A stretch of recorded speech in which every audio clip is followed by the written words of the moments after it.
Welcome to this video, which is designed to help teachers of psychology get the best from Exampro. Over the next 10 minutes or so, I'll be showing you some of the important aspects of Exampro that you might have missed. When you first go into Exampro, you get the gatekeeper. This can get quite chock-a-block if your school has got quite a few question banks, so it's easy to jump to psychology by clicking on the left-hand side. The first thing you see is that there are two tabs, one for the current year and one for the archive. The idea of the archive is that you've got those old questions from the legacy specifications there. So for example, if there was a topic that had been removed from the new specification that you want to use with your students to maybe extend them, the questions will be there still. Once I go into Exampro, most teachers know that Exampro questions come from past paper questions from AQA exams, but it's useful to know where they came from. So if I go to the search and then source, I can see that the years go back to 2009. In 2009 there were questions from Spec A, but question 4, for example, you'll notice is missing, which means that one of our subject experts decided that it was not relevant to the current specification. The other way you can find out where questions came from is by using the question ID button. If I click on that, then you notice that there is a little code that appears underneath the marks and time for each of the questions. The code at first can seem a bit unpenetrable, but it's quite simple to work out. So this first question, for example, is from 2016. S is for AS papers, L would be from A-level papers, paper 1, question 1. As you go back further, this would be a question from the specimen papers for the AS, paper 2, question 1B, and so on.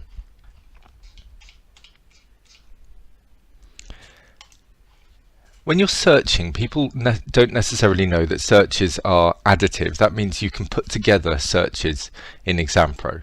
So for example, if I was doing a test on approaches in psychology, I could just choose approaches in psychology and then go through the whole list to choose which questions I'm going to have. But I could be more clever than that and add type to it. So I want to start my questions with multiple choice. So I've chosen approaches in psychology and added multiple choice to there. Close that. Then if I click on the multiple choice within the question window, I get open again the type window, and I can now choose some short answer questions.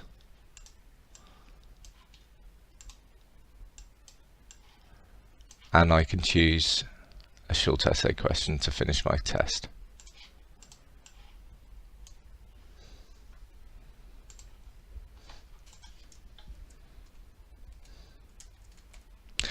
I can then save my question to my online library. If I didn't want to do that, I could have just printed it straight to PDF. By printing to PDF, you get a very nicely paginated version of the exam paper.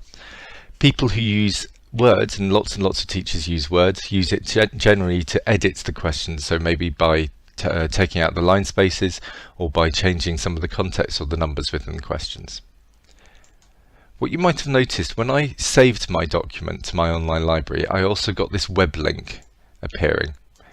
When I click on that web link, I get taken to a web page.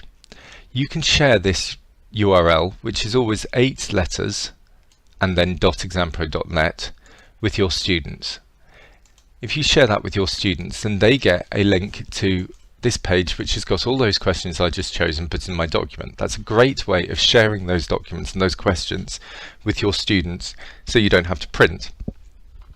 So you could set that as homework just by setting them that quick web link. If I then go back to Exampro, what I can then do later is change the mark scheme or release the mark scheme. So if I save the changes there and then refresh this web page, then the mark scheme appears. So you can get your students to mark their work as well. That's a really useful way of doing this.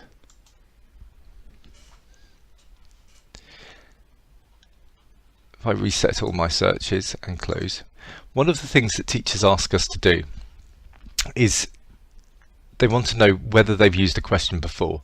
Now at the moment there's no direct way in Exampro to do that, and we're looking at a way of flagging questions in the future releases of Exampro. However, there is a workaround at this point. So for example, if I was going to be teaching biopsychology, so if I go into my topic list and I'm teaching biopsychology, there's 32 questions in biopsychology. What I can do is click on the top question in biopsychology and then move to the bottom of the list. I've got my finger on the shift key. I then click on the bottom question and then this add appears. I can then pull all my questions down into my question list. So I've now got my 32 questions on biopsychology in my document. That can work for up to 60 questions at any one go. What I then do is open a second document, and what I can do is go through my questions and segregate those that I don't want to use in class because I want to put them in my exam. So by saving this one, it's biopsych class, to my online library, and saving this one as biopsych test, then I've got two documents that I can open at will later on, biopsych class and biopsych test, and I can then open them when I need to. What's the great thing about that is I can also then give that to my students. I could give this list of questions to my students, probably with the mark schemes.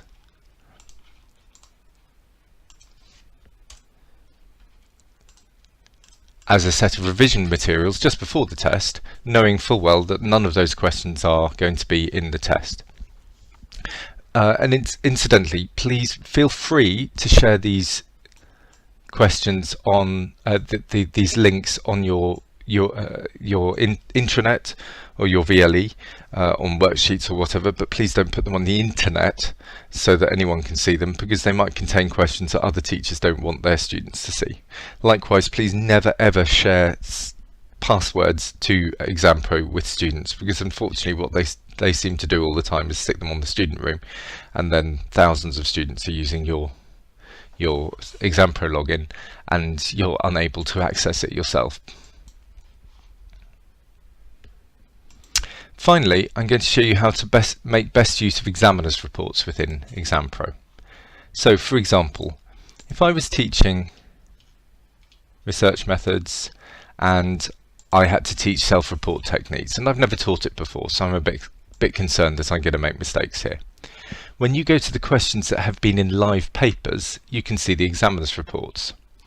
So by looking at these, you can often see the misconceptions or common mistakes that students make. Many confuse self-report with peer review or report writing, for example.